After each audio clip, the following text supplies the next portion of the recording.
नमस्कार, स्वागत है आपका study for life YouTube channel में।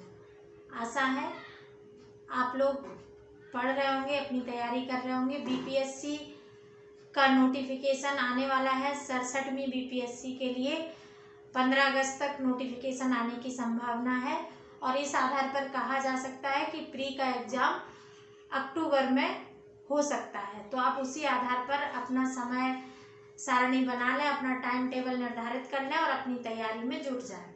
हम भी एक प्रोग्राम चला रहे हैं प्रैक्टिस बैच के लिए, प्री, मेंस और ऑप्शनल तीनों के लिए।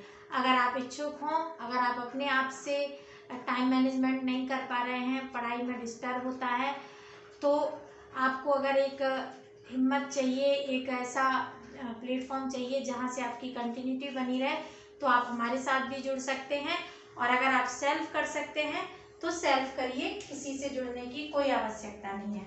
अगर हमसे जुड़ना चाहते हैं तो हमारा नंबर है 7277771065। इस पर आप व्हाट्सएप करके अधिक जानकारी ले सकते हैं और हमारे प्रोग्राम के साथ जुड़ सकते हैं। अगर आप सेल्फ कर सकते हैं तो सेल्फ करिए, ग्रुप डिस्कशन कर सकते हैं तो ग्रुप डिस्कशन के साथ करिए। फिर भी कोशिश करिए कि कम से कम साथ में एकाध व्यक्ति ऐसा हो, एकाध आपका मित्र ऐसा हो जो आपके साथ तैयारी करे, तो बहुत बेहतर रहेगा। आज हम कुछ बिंदुओं पर बात करेंगे कि आपका पीटी पास क्यों नहीं होता, आप पीटी में फेल कैसे हो जाते हैं, जबकि आप अच्छी तैयारी करते हैं, अधिक पढ़ते हैं, फिर भी आप पास क्यों नहीं हो पा रहे हैं। उन गलतियों पर आज हम बात करेंगे और आप जांचिएगा कि कहीं ये गलतियां आपने भी तो नहीं की, तो उन्हें सुधारने का प्रयास करिएगा और अगली बार एग्जाम क्रॉस करके अपना पद, अपनी सीट हासिल करिएगा। तो आप हमारे साथ जुड़े रहिएगा, वीडियो को अंत तक देखिएगा, चैनल को सब्सक्राइब कर लीजिएगा और बेल आइकन दबा दीजिएगा ताकि आपको नोटिफिकेशन मिलते रहें। तथा अगर आपको ये ठीक लगे जानकारी और आपको लगे कि और लोगों तक पहुंचाना है तो इसे शेयर कर दीजिएगा, लाइक कर लीजिएगा। आइए हम बात करते हैं कि क्यों नहीं हो पाता पीटी क्लियर, प्री एग्जाम क्यों पास नहीं हो पाता, हम ऐसी कौन सी गलतियां करते हैं। हम ये नहीं बता रहे हैं कि आप क्या पढ़िए, ये हम बता चुके हैं, हम आपको वीडियो बता चुके हैं कि बिहार पीसीएस की प्रिपरेशन कैसे करें। उस पर हमारा ऑलरेडी एक वीडियो बना हुआ है, आप वहां से उसे देख सकते हैं। कौन कौन सी बुक और कैसे पढ़ना है उस पर भी वीडियो उपलब्ध है, तो आप वहां से जाके देख सकते हैं। लेकिन आज हम बात करेंगे उस पर कि आप पढ़ते भी हैं, आपकी तैयारी भी है, फिर भी आप पास नहीं हो पा रहे, तो आप कहाँ गलत हो जाते हो, आपसे कौन सी गलतियां हो जाती हैं, उन पर हम बात करेंगे। अगर ये गलतियां आपकी भी हैं तो आप इन्हें सुधारने का प्रयास करिएगा, और अगर नहीं है तो बहुत अच्छी बात। तो हम दो तरीके की गलतियों पर बात करेंगे। एक तो एग्जाम के आधार पर कि जब आप एग्जाम देते हैं, जब परीक्षा देते हैं, तब कौन सी गलती करते हैं। दूसरा, जब आप स्टडी कर रहे होते हैं, पढ़ रहे होते हैं, तब कौन सी गलतियां करते हैं कि अधिक पढ़ने के बाद भी आपका सिलेक्शन नहीं हो पाता। तो देखिए कि परीक्षा में आप क्या गलती करते हैं कि पुराने प्रश्न गलत ना हो। यानी कि आप पढ़ रहे हैं, तैयारी कर रहे हैं, बहुत अच्छी बात है, आपको अधिक से अधिक पुराने प्रश्नों को हल करना है। आए हुए प्रश्नों को आप पूरी तरह हल करिए, अच्छे से हल करिए, क्योंकि अगर कोई क्वेश्चन रिपीट होता है तो वो क्वेश्चन गलत नहीं होना चाहिए। रिपीट क्वेश्चन जब गलत होता है तब आप फेल होने की तरफ बढ़ जाते हैं, क्योंकि वो सब और लोगों का सही हो रहा होता है, आपका गलत हो रहा होता है। तो इसलिए रिपीट क्वेश्चन आपका गलत नहीं होना चाहिए। घटना चक्र की पूरी सीरीज आती है, पूर्वावलोकन करके आप वो ले सकते हैं, या कोई भी जो आपको अच्छी लगे बुक वो लेकर आप इनको पढ़िए और इनको अच्छे से कीजिए। पुराने प्रश्नों को न सिर्फ अपने स्टेट के बल्कि अन्य स्टेट के भी करिए। अगला पॉइंट है ऐसे प्रश्न जो सभी के सही हों, आपके गलत ना हो। दूसरी गलती है कि ऐसे सरल प्रश्न जो सभी के सही हो जाएंगे वो आपके भी सही होना चाहिए। अगर वो प्रश्न आपने गलत कर दिया तो ये अपराध क्षमा योग्य नहीं है, क्योंकि अगर आप ऐसे सरल क्वेश्चन गलत कर देंगे तो चूंकि कंपटीशन कभी भी, अगर 100 नंबर का पेपर है, 100 क्वेश्चन का पेपर है, तो कंपटीशन शुरू 50 क्वेश्चन में कभी नहीं होता है। 50% तो सभी सही करते हैं, उसके बाद ही 10-20 नंबर पे कंपटीशन होता है। 10-20 नंबर में ही सारे सिलेक्शन निर्धारित होते हैं। तो आप जो जेन्युइन है, जो जेन्युइन आना चाहिए आपको, वो सबको अगर आता है तो आपको भी आना चाहिए, क्योंकि वो कॉमन होता है क्वेश्चन, और कॉमन तैयारी तो सभी करते हैं। अगर बहुत कोई ऐसा प्रश्न है जो बहुत कठिन है, आपको लग रहा है कि आपने कभी उस प्रश्न से आप मुखातिब नहीं हुए, तो उसको छोड़ने में कोई दिक्कत नहीं है, क्योंकि वो ज्यादातर लोगों को नहीं आएगा, लेकिन जो सभी को आएगा वो आपको भी आना चाहिए। सिर्फ सही उत्तर देखकर टिक कर देना, ये और बहुत बड़ी गलती है एग्जाम में। अब आप कह रहे होंगे मैम ये क्या बता रही हो, सही उत्तर रहेगा तो टिक करेंगे ही ना। हाँ भाई, सही उत्तर रहने पर आप अवश्य टिक कीजिए, लेकिन देखिएगा कभी कभी जो प्रश्न होता है उसमें ए बी सी डी जो ऑप्शन रहते हैं, उसमें कभी कभी आपने ए देखा और ये ए सही था, इस आधार पर आपने ए को काला कर दिया, लेकिन कभी कभी ए के साथ साथ बी भी उत्तर होता है या ए के साथ साथ सी भी उत्तर होता है, तो आप वहां गलती कर रहे होते हैं। और बिहार में तो एक ई ऑप्शन होता है जो अक्सर लोगों को फेल कराने में बड़ी भूमिका निभाता है, क्योंकि आपको ए पता था, आपने टिक मार दिया, सी भी आंसर था, आपने देखा ही नहीं।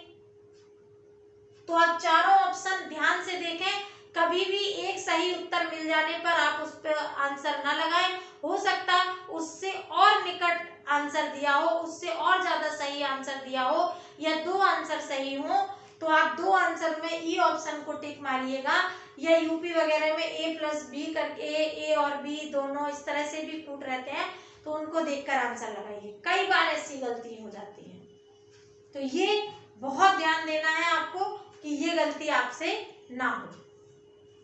तीसरी, नहीं, असत्य, गलत जैसे शब्दों पर ध्यान ना देना। ये अक्सर गलती होती है। नहीं पूछा जा रहा होता है और आप है में, अगर आपको उत्तर मिल गया तो आप सही वाला लगा देते हैं। पूछ उसमें गलत रहा है, आंसर आप सही का दे रहे होते हैं। पूछ उसमें असत्य रहा है, आप आंसर सत्य का दे रहे होते हैं। तो हमेशा प्रश्न पढ़ते समय अगर आपको ये तीन शब्द मिलते हैं, नहीं, असत्य, गलत, तो उसके नीचे पेपर पढ़ते समय जरूर पेंसिल से अंडरलाइन कर लीजिए, पेन से, ताकि आप उत्तर देते समय इस शब्द को ध्यान रखें। वरना आपको पढ़ा हुआ होता है तो आप वो पढ़ लेते हैं जो आपके दिमाग में होता है, आप वो नहीं पढ़ते जो प्रश्न पूछा गया है, आप वो पढ़ लेते हैं जो आपके दिमाग में होता है।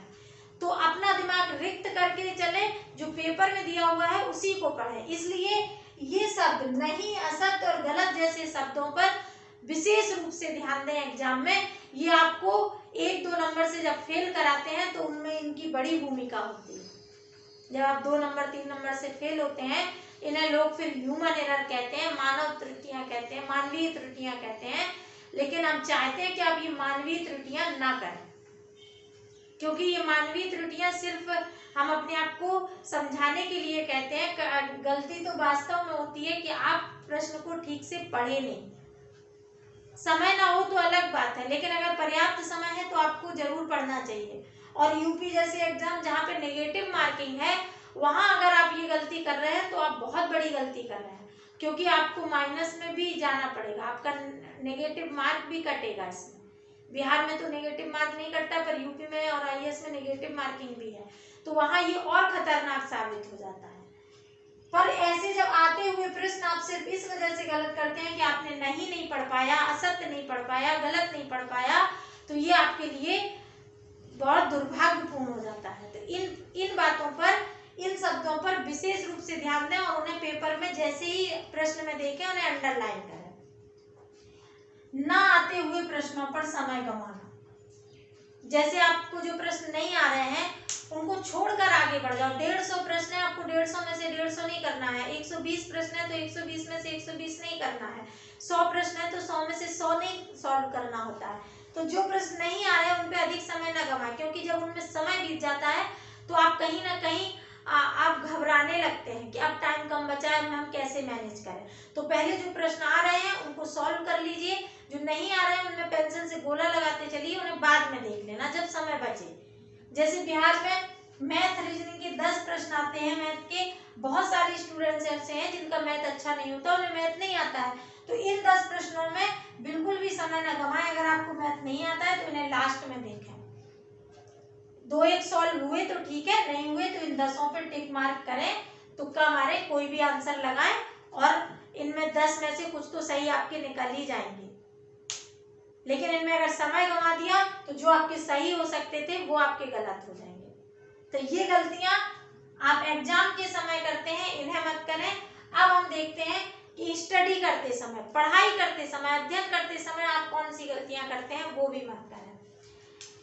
किसी विषय को अंत के लिए रखना, यानी कि बहुत से लोग कहते हैं कि करंट हम बाद में पढ़ लेंगे, या बिहार दे रहे हैं तो बिहार स्पेशल हम बाद में पढ़ लेंगे, यूपी दे रहे हैं तो यूपी स्पेशल हम बाद में पढ़ लेंगे, या जनगणना हम बाद में पढ़ लेंगे, या खनिज संसाधन वगैरह है ये हम बाद में पढ़ लेंगे। बाद के लिए कुछ मत रखिए, साथ साथ टारगेट लेके चलिए। करंट तो ऐसा सब्जेक्ट है, सभी जगह यूपी में भी बिहार में भी इससे बहुत प्रश्न आते हैं, तो ये बड़ा हिस्सा है, इसे आप डेली पढ़िए ताकि आप रिवीजन करते चलें। लास्ट में घबराहट में फिर कुछ नहीं हो पाता है। तो किसी भी विषय को अंत के लिए बिल्कुल मत रखें। अंत क्या, 10 दिन आप ऐसा रखें जिसमें आप सिर्फ रिवीजन करें। पढ़ाई का कोई भी काम, पहली बार पढ़ाई का कोई भी काम एग्जाम के 10 दिन पहले ना करें। एग्जाम के 10 दिन पहले सिर्फ और सिर्फ रिवीजन करें। अधिक पढ़ना, रिवीजन नहीं। पढ़ाई में आप क्या गलती करते हैं, बहुत ज्यादा पढ़ लेते हैं, बहुत ज्यादा पढ़ लेते हैं, पर रिवीजन ही नहीं हो पाता। हिस्ट्री के लिए स्पेक्ट्रम भी पढ़ ली, परीक्षावाड़ी भी पढ़ ली, घटना चक्र भी लगा लिया, और कोई बुक मिली वो भी पढ़ ली, एस के पांडे भी पढ़ ली, फिर क्या हुआ कि आप किसी भी बुक का रिवीजन नहीं कर पाए और आप इतने कंफ्यूजन से भर जाएंगे कि आप एग्जाम करते समय आपको लगेगा कि पढ़ा हुआ है पर आप आंसर नहीं कर पाएंगे। इसलिए एक बुक पढ़ें, एक नोट्स पढ़ें, जो भी पढ़ना है सिंगल पर भरोसा करें, उसी का अधिक रिवीजन करें तो आप कम गलतियां करेंगे। नोट्स कलेक्शन, बहुत स्टूडेंट को शौक होता है कि नोट्स का कलेक्शन करना। मैम नोट्स मिल जाएंगे, मैम पीडीएफ मिल जाएगा, सर नोट्स मिल जाएंगे। किसी मित्र से पूछते हैं आपके पास नोट्स है, अरे नोट्स बाहर में जाने दो, नोट्स का क्या करना है, कितना काम आएगा नोट्स, और जो नोट्स आपने नहीं बनाया है वो आपके काम बिल्कुल नहीं आने वाला।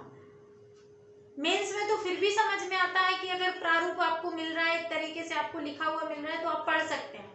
प्री में आप नोट्स खोजते हैं, प्री में नोट्स आपके काम नहीं आने वाले, क्योंकि दूसरे का लिखा हुआ दूसरे को ही समझ में आता है। तो आप अपने नोट्स बनाएं, बुक पढ़ें, साथ साथ नोट करते चले अपने शब्दों में, वही आपका नोट्स कलेक्शन हो जाएगा। कोई विश्वकर्मा नहीं है जो रचता है दुनिया, सब इसी को बुक को पढ़ पढ़ के नोट बनाते हैं, चाहे वो कोई टीचर हो और चाहे वो कोई स्टूडेंट हो। अधिक बुक पढ़ना, अधिक बुक पढ़ना मतलब एक ही विषय की बहुत सारी बुक पढ़ना, ये आपके लिए सिर्फ और सिर्फ कंफ्यूजन पैदा करेंगी, आपकी तैयारी नहीं करवाएंगे। आप हर विषय की कुछ ऑथेंटिक बुक्स खरीद के रखिए, सिर्फ उन्हीं को बार बार बार बार बार बार पढ़िए। आप नई बुक, बहुत सारी बुक्स कलेक्ट करके ना पढ़ें। हम जानते हैं कि ये थोड़ा कठिन होता है अभ्यर्थियों के लिए। जब स्टूडेंट तैयारी करता है तो उसको वो बुक देखकर कहते हैं ना कि दिल है कि मानता नहीं, कि बुक लेने के लिए वो तत्पर हो ही जाता है, पर इस दिल को थोड़ा सा कंट्रोल करो, मनाओ और इसकी बातों में ना आओ, क्योंकि दिल तो बच्चा है जी, ये बच्चा है, इसे बच्चे की तरह थपकी दो कि भाई साहब आप शांत रहो, हम दिमाग से काम लेंगे, हमको बहुत सारी बुक नहीं पढ़नी है। पूरी तरह इंटरनेट पर आश्रित आप बुक से पढ़िए, पूरी तरह वीडियो पर या इंटरनेट के अन्य साधनों पर पूरी तरह डिपेंड मत होइए। आप कहीं ऑनलाइन क्लास ले रहे हैं, अच्छी बात है, लेकिन चाहे आप क्लास लीजिए, चाहे आप फ्री में यूट्यूब वीडियो देखिए, कुछ भी देखिए, लेकिन आप बुक जरूर पढ़िए। कोई घोल के पिला दे यूट्यूब में, वीडियो में, किसी में भी, पर बुक का कोई विकल्प नहीं है, आपको किताबें पढ़नी ही होंगी। मैं भी यूट्यूबर हूँ, वीडियो बना रही हूँ, मैं भी, हर वीडियो वाला यही कहता है मेरा वीडियो देख लीजिए यही पर्याप्त है, पर सब झूठ बोलते हैं। आप बुक जरूर पढ़ें। हाँ, कब आप वीडियो अकेले देख के काम चला सकते हैं, अगर आपके पास इतना कम समय है कि आप बुक पढ़ ही नहीं पा रहे हैं, आप ट्रैवलिंग कर रहे हैं, आप किसी ऐसे जॉब में हैं जहाँ आपको बहुत कम समय मिल पाता है, तो आप वीडियो से काम जरूर चला सकते हैं और हो सकता है आपका उतने में काम हो भी जाए। लेकिन अगर आप सिर्फ तैयारी कर रहे हैं प्रॉपर, तो आप बुक का सहारा लीजिए, बुक पढ़िए, केवल वीडियो पर डिपेंड मत हुई। पीटी निकल भी सकता है वीडियो देख के, लेकिन मेंस के लिए आपको वीडियो सिर्फ एक सहायक सामग्री है, पर किताबें आपको पढ़नी ही होगी। स्मार्ट स्टडी ना करना। जैसे कुछ स्टूडेंट को लगता है कि हमको मैथ के 10 क्वेश्चन नहीं आते, अरे नहीं आने दो। आपको कौन सा 150 में से 150 करना है?